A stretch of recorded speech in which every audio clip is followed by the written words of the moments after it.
Hola, ¿qué tal? ¿Cómo están? Es un gusto estar aquí con ustedes.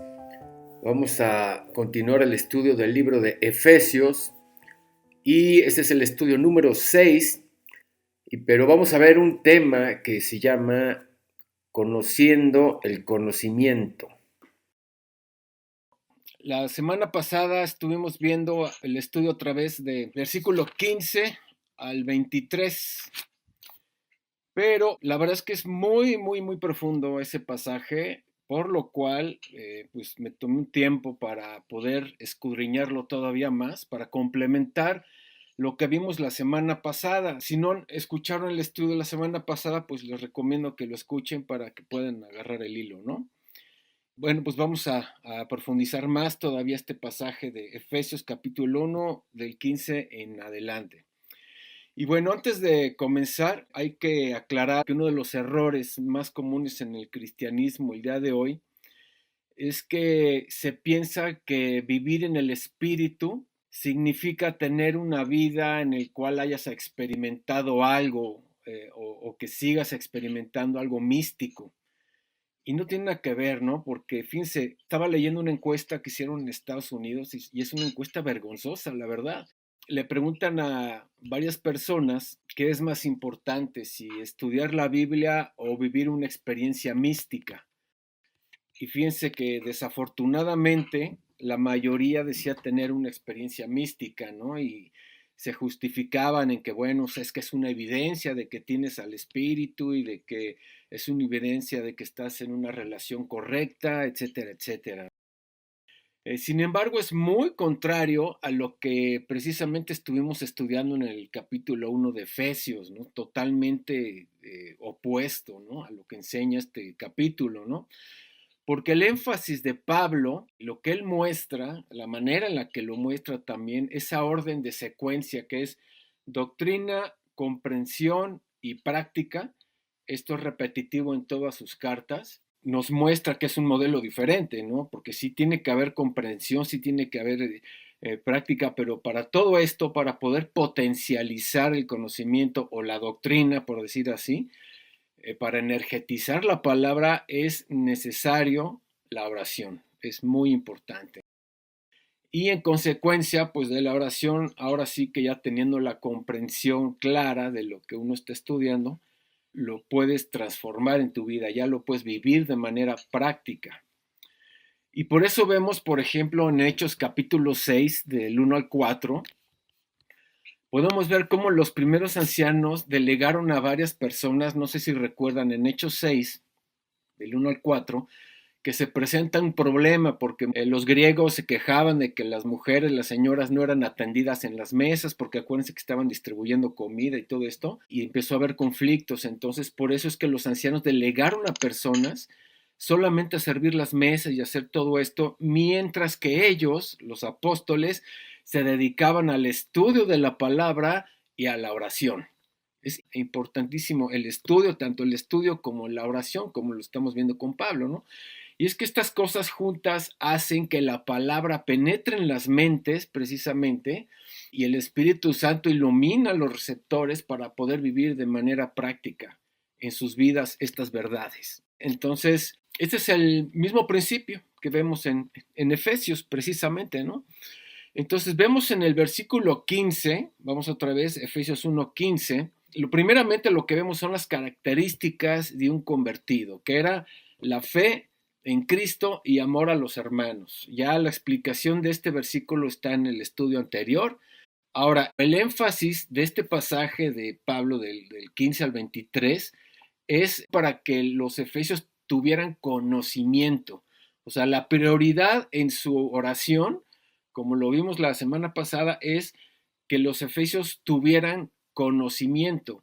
Y vamos a ver 4 aspectos del conocimiento, porque este es muy importante, ¿no? Número 1 es la fuente del conocimiento. Número 2, el medio del conocimiento. Número 3, el objeto del conocimiento. Y número 4, el órgano del conocimiento. Esto suena muy loco, ¿no? Pero ahorita lo vamos a entender. Entonces, son los 4 aspectos que vamos a ver. La fuente, el medio, el objeto y el órgano del conocimiento. Vamos a lo primero, ¿no? Vamos a ver a partir del verso 17. Para que el Dios de nuestro Señor Jesucristo, el Padre de gloria, os dé espíritu de sabiduría y de revelación en el conocimiento de Él. Ahí está el énfasis precisamente de la oración de Pablo. Es para que el Dios de nuestro Señor Jesucristo, el Padre de gloria, estamos viendo dos descripciones que está haciendo Pablo de Dios, que ahorita vamos a analizar, para que Él os dé espíritu de sabiduría y revelación en el conocimiento de Él. Ok, entonces vamos a ver lo que es la fuente.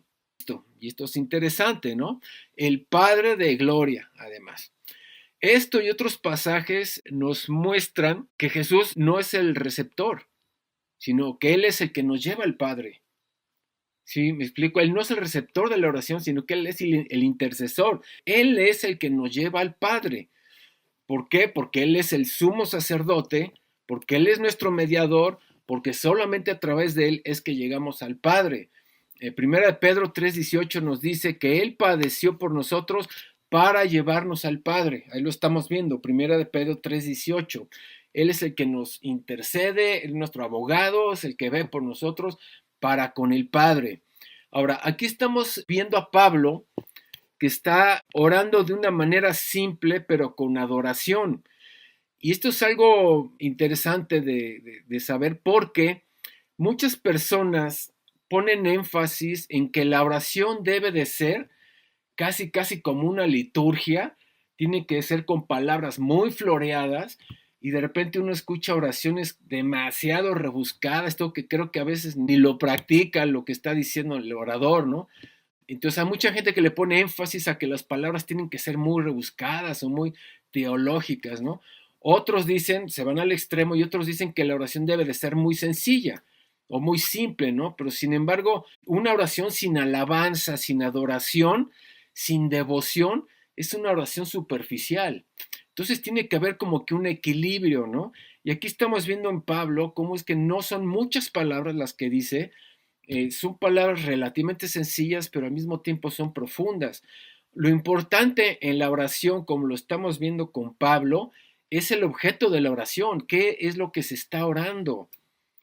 Entonces, cuando las oraciones van de acuerdo al pacto, cuando las oraciones van de acuerdo al deseo de Dios, por supuesto que Dios responde. Pero muchos luego también agarran las oraciones como el departamento de quejas o para leer toda la lista de peticiones, ¿no? Egoístas además, ¿no? Entonces, esto es importante tener claro, o sea, ¿qué es lo que oramos, ¿no? Porque claro que la oración es importante, pero ¿qué es lo que oramos? Porque les decía el otro día, los musulmanes, no sé si ustedes sabían, pero los musulmanes oran 5 veces al día. Y sin embargo sus oraciones pues son vanas a un Dios inexistente. No es el chiste orar, sino qué es lo que estamos orando. Y aquí estamos viendo un ejemplo de oración poderosísima con Pablo. Ahora, cuando Pablo se refiere al Dios de nuestro Señor Jesucristo, hace parecer que el Hijo es menor. Está orando al Dios de nuestro Señor Jesucristo, o sea, como que si Jesucristo no fuera Dios. Y este argumento precisamente es el que enseñan los testigos de Jehová. Ellos te sacan este texto y ya ves, ahí está mostrando de que la oración tiene que ser al Padre, porque Jesucristo no es Dios. Es lo que argumentan y es lo que aparentemente se ve en este versículo, en esta porción. Sin embargo, están ignorando, por ejemplo, Juan 1.1, el Evangelio de Juan, capítulo 1, verso 1, que dice, en el principio era el verbo, sabemos que Jesús es el verbo, en el principio era el verbo y el verbo era con Dios y el verbo era Dios, así dice la traducción. Sin embargo, los testigos de Jehová para justificar su doctrina le ponen al final el verbo, no dice el verbo era Dios, sino el verbo era un Dios. Es la única versión en todas las versiones que existen en la historia que está alterado ese versículo, Juan 1.1, porque dicen que el verbo era un Dios. Y lo hacen para justificar que el Padre, solamente el Padre es Dios, que Jesucristo no es Dios. Y obviamente respaldándose de este versículo de Pablo, que oraba al Dios de nuestro Señor Jesucristo. Entonces, hay que entender algo, que si Juan 1 dice que el verbo era con Dios y el verbo era Dios, o sea, está diciendo que Jesús era Dios. En la eternidad pasada, Dios el Padre no era el Dios del Hijo, ni del Espíritu Santo. En la eternidad pasada eran de la misma naturaleza. Dios Padre, Dios Hijo y Dios Espíritu eran Dios, o sea, igual y al mismo tiempo una persona.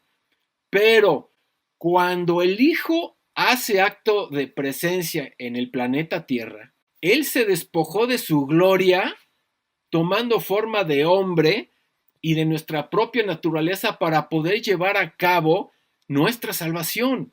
Necesitaba un cuerpo para poder derramar sangre. Entonces, mientras Él estuvo en la tierra, Él se dirigió como hombre, como ser humano, a Dios como su Padre. Esto es bien importante entender.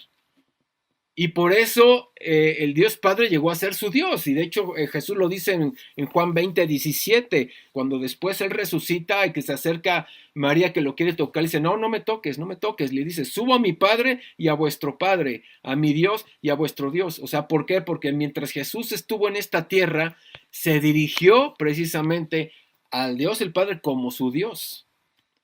Entonces, como hombre, Jesús dependía de Dios, el Padre. Eso lo vemos también en Juan 17:1, cuando dice, estas cosas habló Jesús y levantando los ojos al cielo dijo, Padre, la hora ha llegado, glorifica a tu Hijo, para que también tu Hijo te glorifique a ti. O sea, aquí vemos esto, que Jesús dependía completamente del Padre, y hay otra porción que dice, yo no hago nada si el Padre no me lo ha mandado, ¿no? Y repito, la doctrina de los testigos de Jehová se ha agarrado de eso para decir que Jesús no era Dios, pero no han entendido que Él se despojó de su gloria cuando caminó en esta tierra como ser humano. Ahora acuérdense, Jesús era 100% Dios y 100% hombre. O sea, no era de que Él fuera mitad hombre y mitad Dios. No, no, no. Sino que 100% hombre y 100% Dios. Ahora, Pablo está orando de la misma manera en la que nuestro Señor lo hacía. O sea, Jesús oraba así, Pablo ora así. Por eso Pablo comienza así, el Dios de nuestro Señor Jesucristo. Otra cosa que nos muestra esta primera oración, esta porción, es que no le está orando un Dios desconocido, como lo hacían los griegos o como lo siguen haciendo las grandes religiones. O sea, por ejemplo, los musulmanes que le oran mucho a Alá y todo, ¿no? Y sin embargo, no lo conocen. Digo, de entrada porque ni siquiera es Dios. O sea, Él no es Dios, es una invención.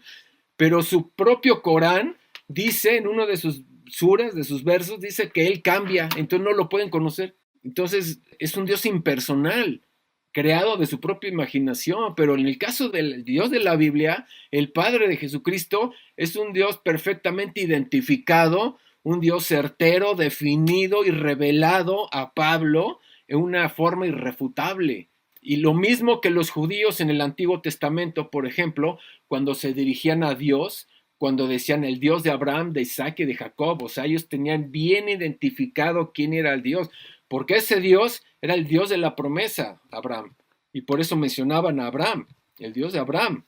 Entonces, los judíos oraban así porque el Dios de Abraham estaba ligado a la promesa que le había hecho Dios a Abraham precisamente, y era una promesa a su simiente, como lo dice Gálatas 3:16, dice, ahora bien, a Abraham fueron hechas las promesas y a su simiente. Por eso es que los judíos tenían bien identificado quién era Dios y se dirigían de una manera convincente, o sea, sabían a quién estaban orando, como Pablo sabía a quién estaba orando. No es un Dios ahí místico, un Dios que no lo conoces, precisamente a un Dios conocido, no como los griegos a un Dios no conocido, que hasta tenían un estatus, como viene en Hechos 17. Ahora, cuando Pablo ora al Dios de nuestro Señor Jesucristo, está orando al Dios del nuevo pacto. De hecho, dice Hebreos 13:20, y el Dios de paz que resucitó de los muertos en nuestro Señor Jesucristo, el gran pastor de las ovejas, por la sangre del pacto eterno, os haga aptos en toda obra buena para que hagáis su voluntad.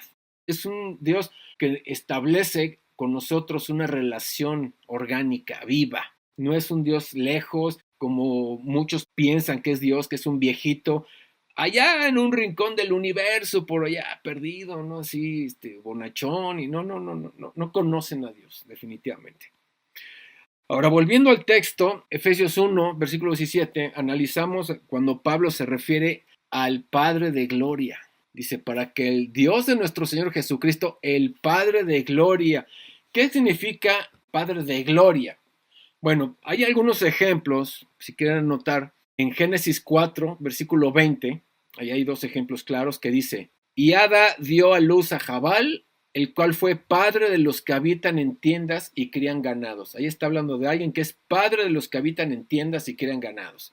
Y luego dice ahí mismo, y el nombre de su hermano fue Jubal, el cual fue padre de todos los que tocan arpa y flauta. En Juan 8:44 vemos que a Satanás se le llama el padre de mentira. ¿Qué significa el hecho que sea padre, el padre de algo?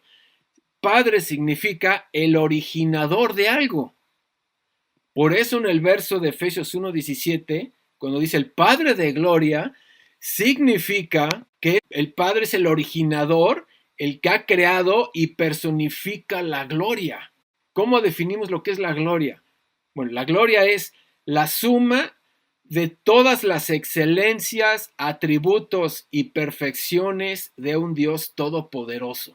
Es la suprema característica de Dios, además de su santidad, su gloria. Es esencia también. Es una perfección inalcanzable. Es más, sin nuestro Dios no habría gloria. Así, para pronto. Y de hecho el Salmo 29:3 lo dice, que nuestro Dios es Dios de gloria. Voz de Jehová sobre las aguas, truena el Dios de gloria. Ahora, en el texto de Efesios, Pablo no se refiere a la esencia de la gloria de Dios, sino más bien a lo que manifestó como Dios, o sea, lo que Dios manifestó en nuestro Señor Jesucristo. Porque Jesús fue la gloria encarnada, como lo dice 1 Corintios 2:8. Y de hecho en 2 Corintios 4:6 dice el texto, porque Dios que mandó que de las tinieblas resplandeciese la luz, es el que resplandeció en nuestros corazones para iluminación del conocimiento de la gloria de Dios en la faz de Jesucristo. O sea, Jesucristo es la manifestación de la santidad de Dios y la gloria de Dios, la gloria encarnada. ¿Quieres conocer la gloria de Dios? Conoce a Jesucristo. Es la única manera. Con esto cerramos el primer punto, que es la fuente del conocimiento, es Jesucristo.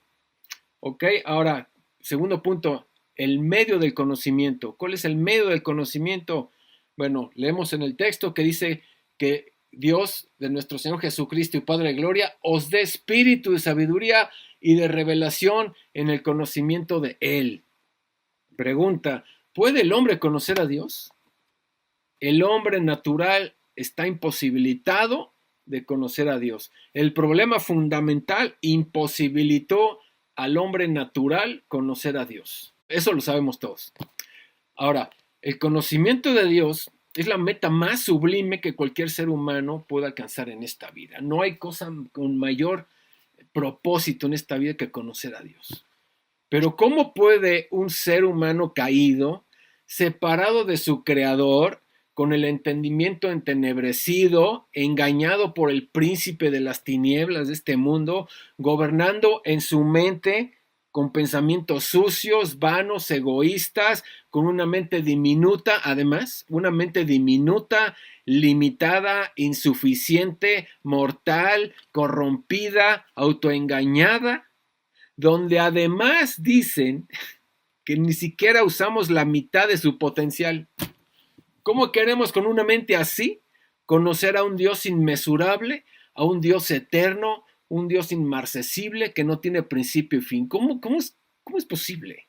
La única manera de poder comenzar, mis amados, comenzar a conocer a Dios es a través de la conversión por el Evangelio. La única manera para empezar a conocer a Dios. Pero para profundizar este conocimiento, el nacer de nuevo obviamente es el primer requisito. No es a través del intelecto humano, de educación o habilidad, nada. Es solamente a través del Espíritu Santo. Porque nadie puede conocer la mente de Dios sino a través del Espíritu Santo, como lo dice 1 Corintios. Porque ¿quién de los hombres sabe las cosas del hombre sino el Espíritu del hombre que está en él? Así tampoco nadie conoció las cosas de Dios sino el Espíritu de Dios. Y mis amados, conocer a Dios aún siendo cristianos, aún buscando la santidad, aún teniendo la palabra, aún orando, aún escudriñándola, aún así, mis amados, tenemos un conocimiento muy limitado de Dios. Ahora imagínense los no convertidos. Si aún con todo esto nos cuesta trabajo conocer la profundidad de Dios, y ¿saben qué? Nunca vamos a terminar de conocer a Dios, porque Dios es eterno. Aún en la eternidad, cuando nos encontremos con Él, ni toda la eternidad va a ser suficiente para conocer a Dios.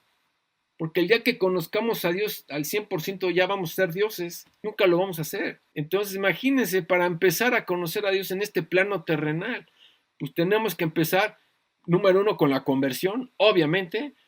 Número 2, con la influencia del Espíritu Santo, pero también nos dio recursos espirituales. Dios nos dotó de recursos espirituales para poder conocerle.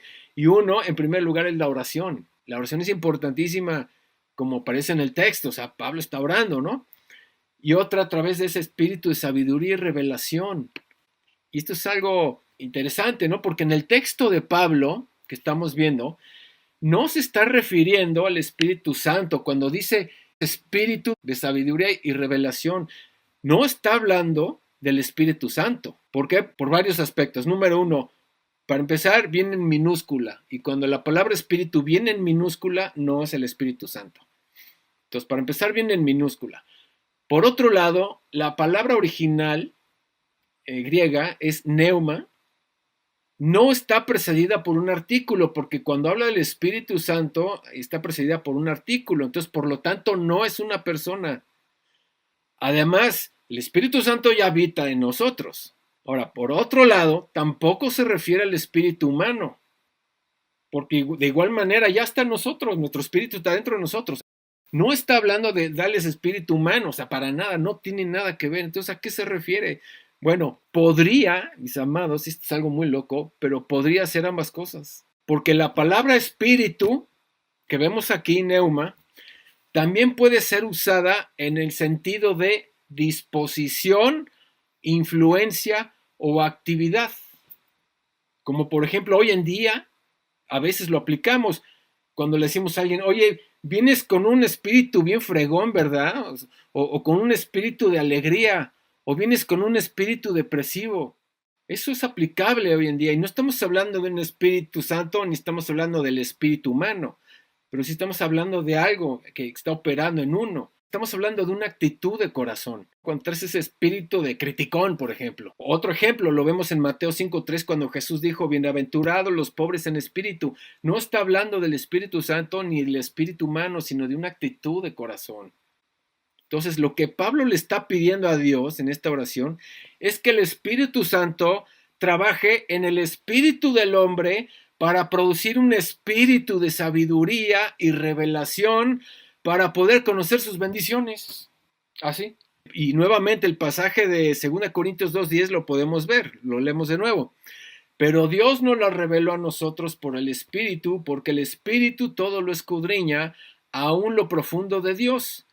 Porque ¿quién de los hombres sabe las cosas del hombre sino el Espíritu del hombre que está en él?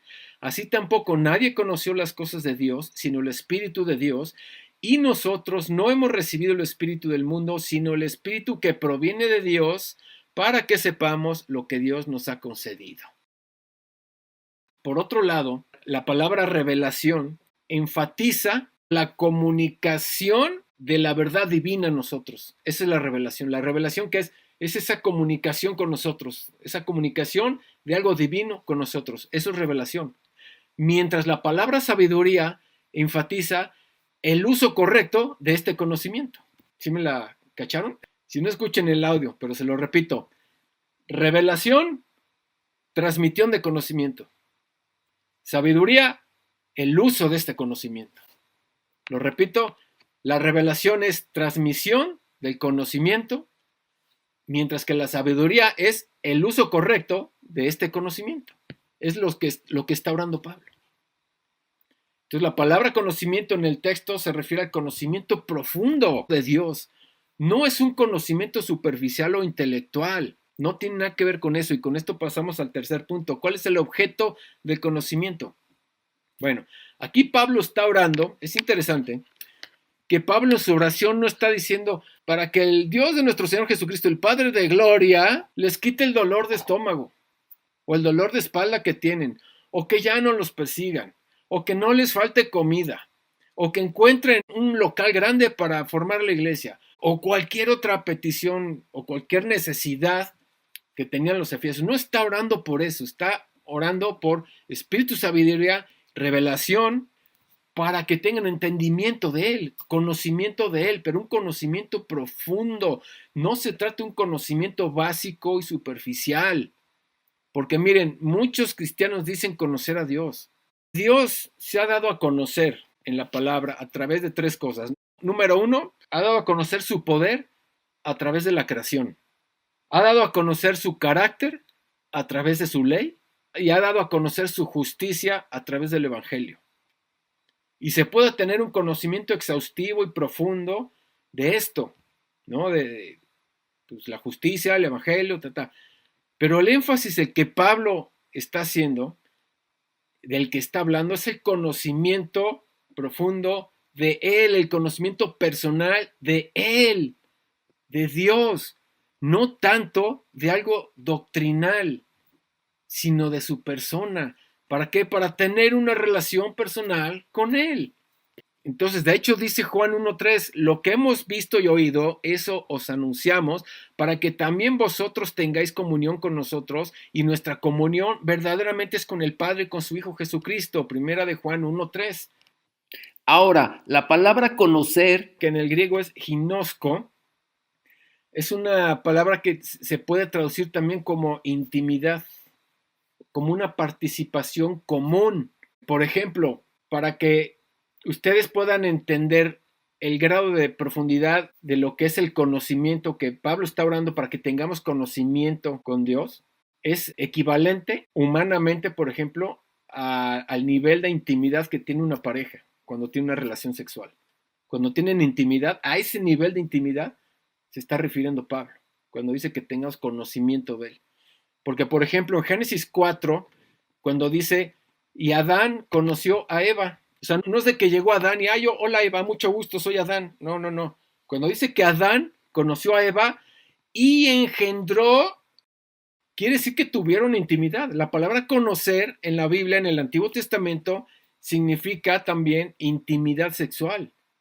Esto lo vemos también, por ejemplo, cuando Génesis 19, cuando Dios envía a los ángeles a Sodoma y Gomorra, que llegan y Lot los esconde en su casa y llegan todos estos perversos a decir, a ver, Lot saca a estos ángeles para que los conozcamos.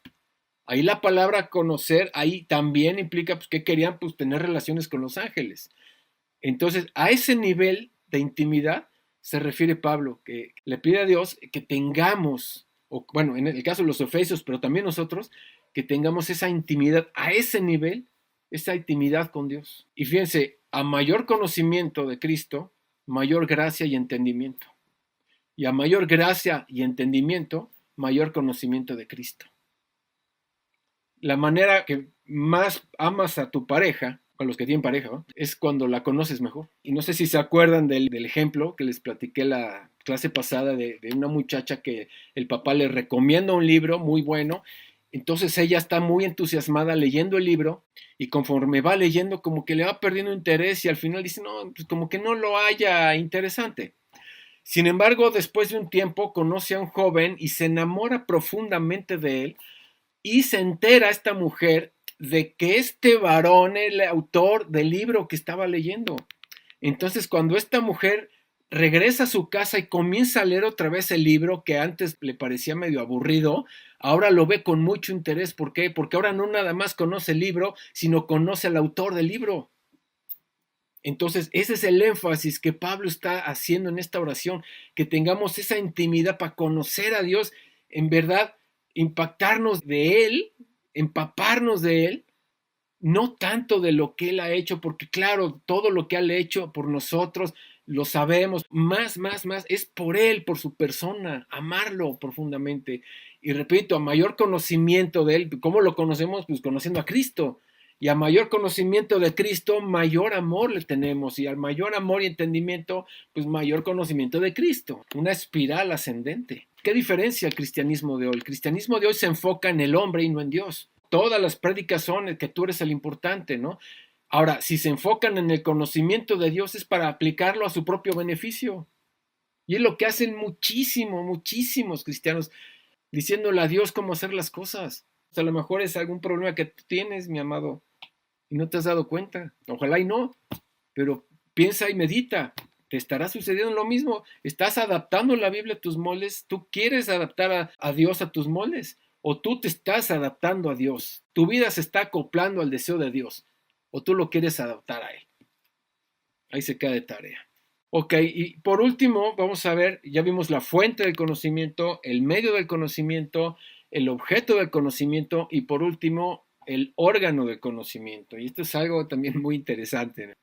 Dice, a partir del verso 18, dice, alumbrando los ojos de vuestro entendimiento. ¿Para qué? Para que sepáis cuál es la esperanza que Él ha llamado, etcétera, etcétera. Ya, ahí viene ya lo demás, ¿no? Pero lo principal del versículo 18 es alumbrando los ojos de vuestro entendimiento. La palabra entendimiento en el original griego es la palabra cardia, de donde viene la palabra cardíaco, o sea, de donde proviene la palabra corazón. Entonces, una traducción más correcta diría, alumbrando los ojos de vuestro corazón. Esa sería la traducción más correcta. Entonces, vamos a ver unas citas en el Nuevo Testamento que nos dan esta idea de el corazón relacionado al entendimiento y no a las emociones. Proverbios 16:9 dice, el corazón del hombre piensa su camino. ¿Cómo que corazón? O sea, el corazón, así el órgano piensa su camino. No, está hablando de pensamientos. Se está hablando de intelecto. El corazón del hombre piensa su camino. Proverbios 23:7. Porque cuál es su pensamiento en su corazón, tal es él. Ahí estamos viendo otra vez el pensamiento de su corazón. El corazón no piensa. Bueno, pues está hablando de intelecto. Jeremías 17:9. Engañoso es el corazón más que todas las cosas y perverso. ¿Quién lo conocerá? Engañoso es el corazón. O sea, el órgano del corazón es engañoso, ¿no? Está hablando de entendimiento. Ahora, para nosotros, en nuestra cultura, hoy en día, el corazón es el centro de nuestras emociones, ¿no es así? Hasta se expresa en canciones, ¿no? Y te amo con todo mi corazón. ¿Por qué? Porque la palabra corazón tiene un contexto o connotación, por decir así, de sentimientos o de emociones. Ese es nuestro contexto, que el corazón es algo que tiene que ver con sentimientos o emociones.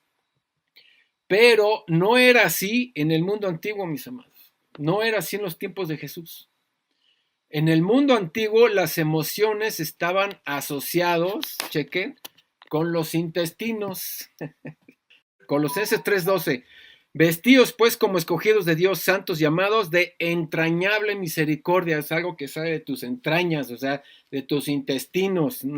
Un sentimiento de misericordia que salga de intestinos.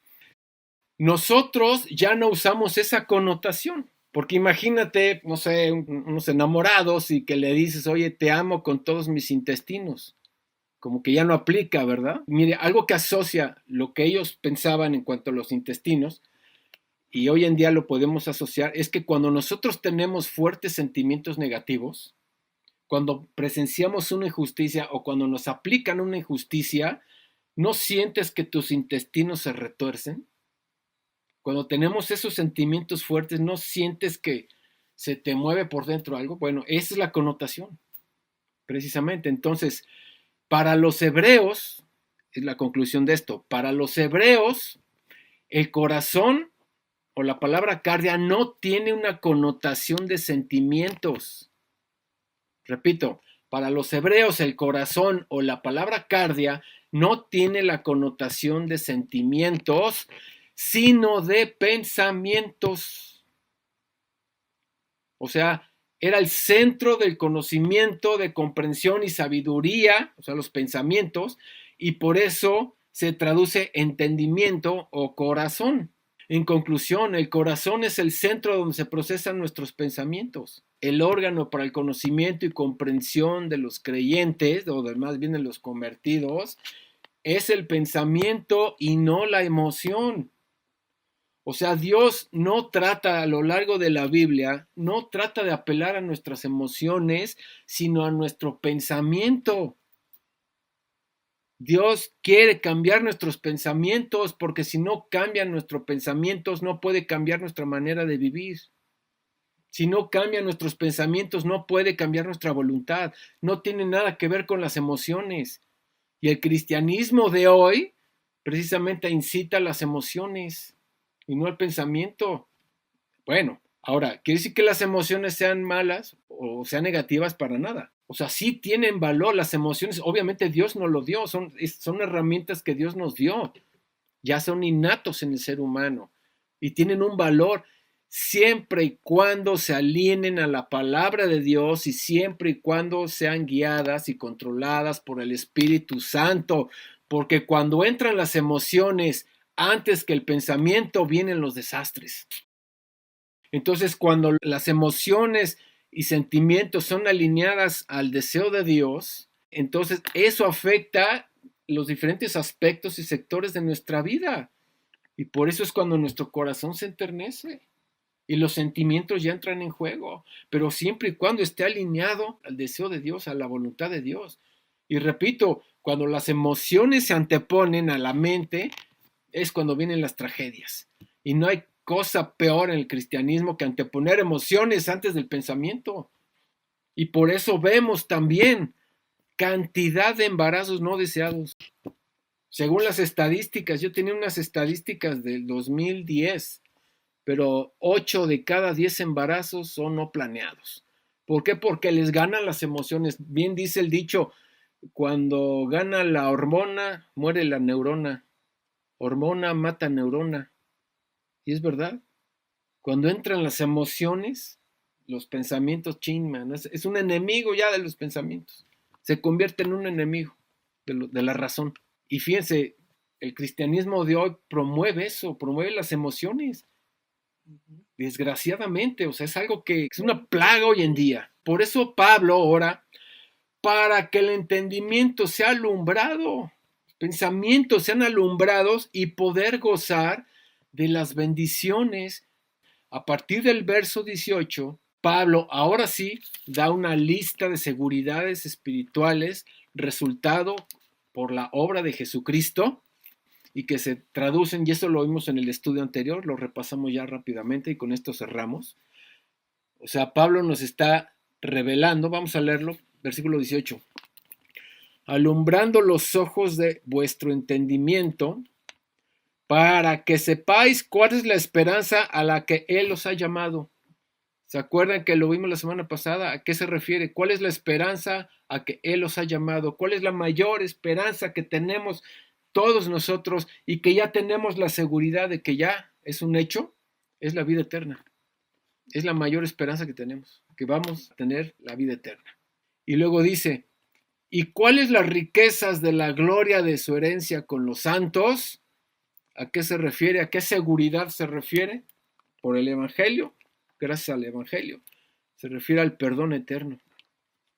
Porque sin perdón no hay herencia. Sin perdón no hay vida eterna. Y es el perdón que tenemos todas las personas convertidas que nos convierte en santos. ¿Por qué? Porque estamos libres de pecado ya. Ya fuimos limpiados del pecado. Y bueno, alguien puede decir, oye, pero yo todavía peco. Sí, no, yo también. Y todos vamos a seguir pecando. Mientras sigamos en este cuerpo, en este plano terrenal, vamos a seguir pecando.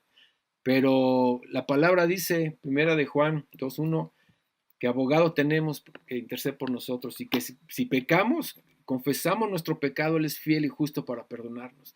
¿Qué hay que hacer? Pues es pedir perdón y orar y tratar de no pecar. Si alguien te pregunta, oye, ¿tú eres un santo o un pecador? Y hagan la prueba, se los había comentado. Pregúntenle a 10 cristianos, oye, ¿tú eres un santo o un pecador? Y es increíble que la mayoría te va a decir, soy un pecador, porque peco. Y entonces no han entendido esta bendición, no han entendido el Evangelio. Ese pecado que te hacía acreedor a la justicia de Dios ya fue quitado. Y miren, la prueba está en que la palabra dice que ahora somos templo del Espíritu Santo. Entonces el Espíritu Santo no podría morar si tú fueras un pecador. Si tú tuvieras el pecado, ese pecado, el estado pecado que era como una lepra ante los ojos de Dios. No podría morar el Espíritu Santo en ti. Y repito, aunque pecamos, abogado tenemos, confiésalo, deja de pecar y esa es nuestra lucha diaria hasta que estemos con el Señor. Es el no pecar, es el camino a la perfección precisamente a lo que se refiere a la palabra. Pero ya nuestro estado, que ya somos santos, acuérdense, aquí está hablando de la herencia de los santos. ¿Por qué somos santos? Porque ya fue quitado el pecado, ya fui apartado para el servicio de Dios. Soy santo y soy libre. ¿Por qué? Porque me dio la ley del espíritu de vida. Es la herramienta para cual aplastar la ley del pecado, que sigue operando, obviamente. Pero ya nos dio esa herramienta, nos dio la ley del espíritu en vida en Cristo Jesús para aplastar y para sumergir esa ley de pecado y tener victoria. Entonces, gracias a eso es que vamos a heredar el reino. La riqueza de la gloria que vamos a experimentar es porque ya somos santos. El perdón es eterno. La sangre de Cristo tuvo el poder para limpiar pecados pasados, presentes y futuros. Todos los pecados de mañana y del año que entra y del resto de nuestra vida están perdonados. Aunque los sigamos cometiendo, repito, ahora sí que nos duele pecar, entonces no hay que pecar, o sea, hay que procurar no pecar. Y Dios nos da las herramientas, nos da la oración, nos dio la ley del Espíritu, nos da la palabra, nos da una comisión, vayan y prediquen el Evangelio, hagan discípulos, o sea, tenemos chamba. En verdad, cuando nos enfocamos en el plan de Dios, en el deseo de Dios, ya no hay ni siquiera tiempo para andar pecando. Y entonces andamos caminando de victoria en victoria. En primer lugar, lo que es la vida eterna. Segundo lugar, el perdón eterno. Y versículo 19, ¿cuál la supereminente grandeza de su poder para con nosotros los que creemos?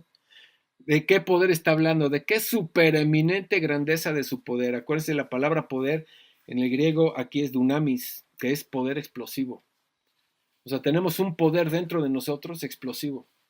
¿Para qué se nos dio ese poder? ¿Qué seguridad tenemos, además de la vida eterna y el perdón eterno? Tenemos poder sobre las tinieblas, por un lado, para poder llevar a cabo el deseo de Dios, y por otro lado, el poder con el cual vamos a resucitar. Dios nos va a resucitar, no está en nosotros, nos lo va a aplicar más bien, nos va a aplicar ese poder para levantarnos de los muertos. No hay un poder más grande en el universo que aquel que levanta un muerto. Y por eso dice el resto del contexto, dice, el cual la supereminente grandeza de su poder para con nosotros los que creemos, según la operación del poder de su fuerza, la cual operó en Cristo, resucitándole de los muertos. Ahí está hablando de ese poder, mismo poder con el cual Cristo fue resucitado.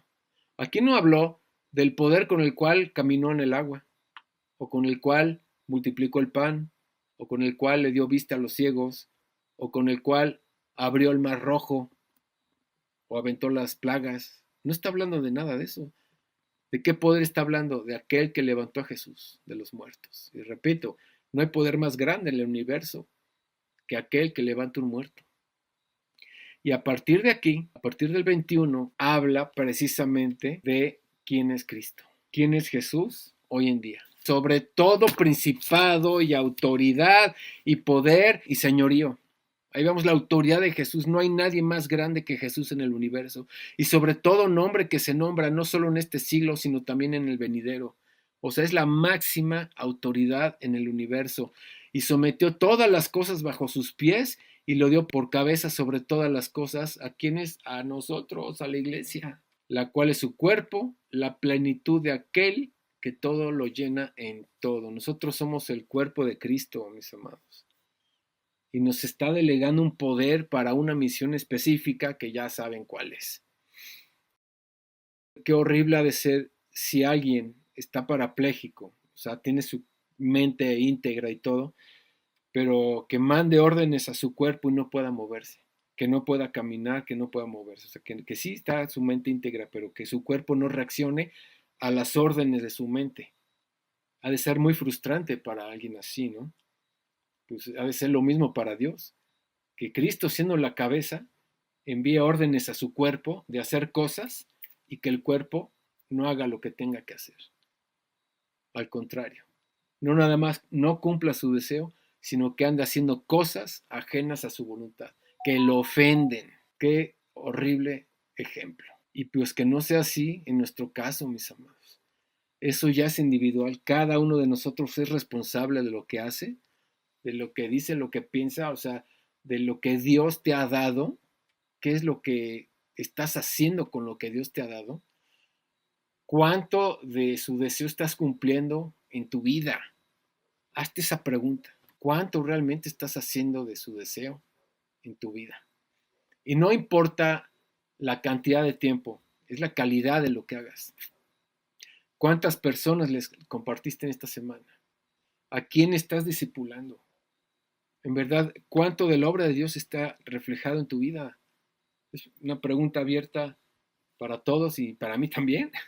Y de todo eso, recuerden que vamos a dar cuentas de todo eso, porque fue muy caro el precio que Dios pagó para darnos estos regalos y darnos esta posición y esta identidad y estas seguridades. O sea, fue muy caro el precio. ¿Cómo estamos respondiendo?